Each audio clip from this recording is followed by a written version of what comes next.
ఒక తెలంగాణ బిడ్డగా తెలంగాణ రాష్ట్రం కోసం పోరాటం చేసిన ఒక కార్యకర్తగా కేసీఆర్ గారి సైనికుడిగా స్వచ్ఛమైన మనస్సుతో నిర్మలమైన హృదయంతో స్పష్టంగా నేను గతంలో చెప్పింది మళ్ళీ చెప్తా ఉన్నా.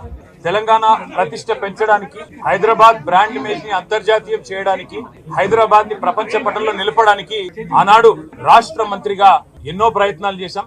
ఆ ప్రయత్నాలు చాలా మేరకు ఫలించి హైదరాబాద్ తెలంగాణ భారతదేశంలోనే ఒక ప్రధానమైన నగరంగా ప్రపంచ దృష్టిని ఆకర్షించే స్థాయికి తీసుకొచ్చే విధంగా పనిచేశాం. మేము 9.5-10 ఏళ్ల కాలంలో మా ప్రభుత్వం ఉన్నప్పుడు మా బావమరుదులకు 1137 కోట్ల కాంట్రాక్టులు చేయలేదు. మంత్రిగా నేను కౌన్సిల్లో కూర్చొని, కౌన్సిల్ ఆఫ్ మినిస్టర్స్ లో, కేబినెట్ లో కూర్చొని నా కొడుకు కంపెనీకి కాంట్రాక్ట్లు ఇచ్చుకోలేదు, లేదా నేను ల్యాండ్ క్రూజర్ కార్లు కొనుక్కోలేదు.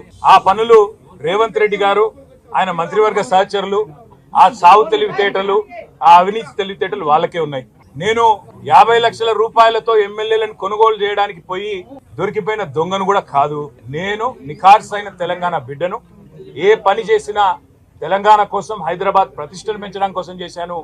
అర పైసా అవినీతి కూడా నేను చేయలేదు, చేయబోను.